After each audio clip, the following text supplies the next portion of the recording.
I'll never forget the first time I watched Lars Von Trier's 2009 film Antichrist. I remember being completely awestruck. It was maybe the first time I fully grasped the fact that the sole purpose of movies is not just for entertainment. I'd never felt this type of reaction to any film before. I maybe didn't necessarily enjoy it, but I actually appreciated it. The cinematography and music choice of the prologue left me stunned. It was beautiful. I was witnessing a true artistic vision. The shocking gore and disturbing subject matter can undoubtedly alienate others, but it only transfixed me to be more obsessed with finding out the purpose of the film. Who was Lars Von Trier, and what would ever compel someone to make something like this? Antichrist for me was important in establishing that understanding the motivations of the artist can further make you appreciate their own art. In other artistic expressions, I usually found myself enjoying the mysterious state of deciphering the meaning of other people's work. I always understood that my interpretation was paramount, and I owned my reaction completely. I didn't like the idea of somebody else manipulating my own likings and dislikings.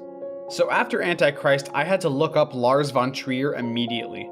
His style is so confrontational in that he is unafraid to tackle difficult subjects regarding the human condition, like mental health, social issues, and mercy and sacrifice. I view most of his filmography as unflinchingly nihilistic stances on humanity. Dogville, for example, is a demonstration of Von Trier's utter misanthropy. It seems like Dogville was a statement on the human experience. We suffer throughout our lives and we're capable of true evil. In his own words, evil can arise anywhere as long as the situation is right. After a few years, I had immersed myself in most of his works, and I grew to just understand where he was coming from.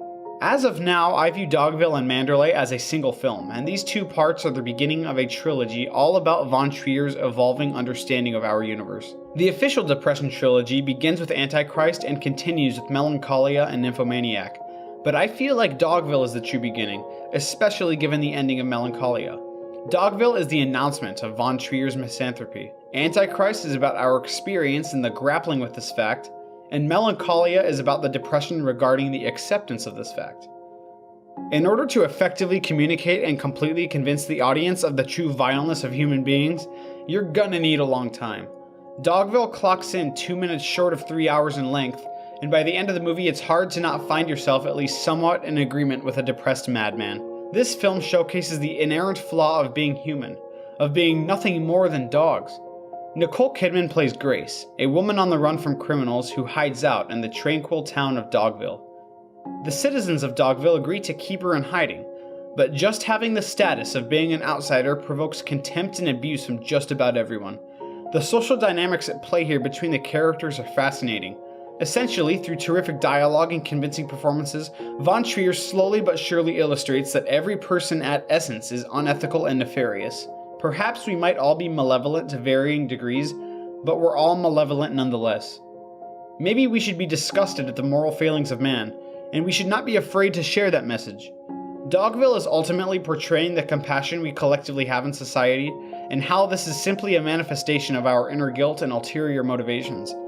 I view the film as anti-objectivist, and Von Trier's hatred is explicitly pointed at human beings pursuing what they may think is in their self-interest. The next film, Antichrist, seems to permeate a debilitating sadness if we choose to recognize the universe as an uncaring, unlawful place. If humans are evil by their nature, this could be proof that the main constant of existence is chaos. This movie moves us through the grieving process after a tragedy and a profound realization. It functions as a parable of some people's contrasting reactions to the loss of something that's loved. I don't think it's an accident that the tragic element of Antichrist is the death of a toddler. A happy child is one of the purest symbols of innocence, and I think Von Trier did this purposely, to signify how humanity has lost its innocence. The film is divided into 4 chapters: Grief, Pain or Chaos Reigns, Genocide, and the 3 Beggars. I already described the purpose and intent of the Grief and Chaos chapters, but the Genocide and 3 Beggars contain the extremely shocking events that are responsible for the most unpleasant images in the history of cinema itself. This is one of the primary things Antichrist will be remembered for. Many people do not understand why these events in the film even happen, but I would argue that the scenes of genital mutilation serve an important function. After describing to us why humanity is evil, and after we have exited the beginning stages of grief, and we have accepted that chaos can bring unfortunate events, it can be contended that we can conduct ourselves in a moral fashion by ensuring that we do not subject any new humans to the unfair, unjust world we live in. As if Von Trier isn't sadistic enough, in a flashback sequence he confirms the hypothesis set forth in Dogville.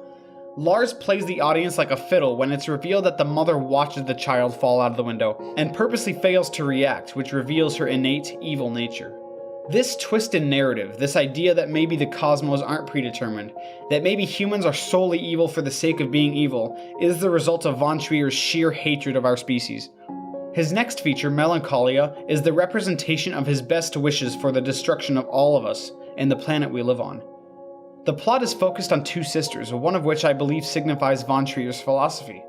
Christine, played by Kirsten Dunst, is a woman going through an extreme depressive episode as the rogue planet Melancholia arrives in our solar system on a collision course with Earth.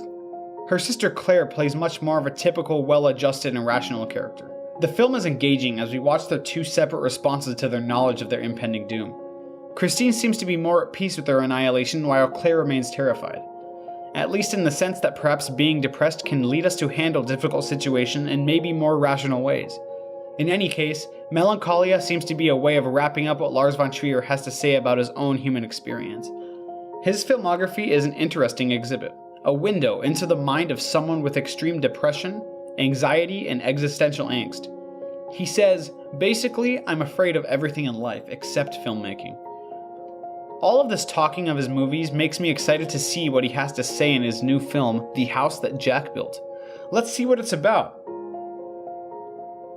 Why am I not surprised?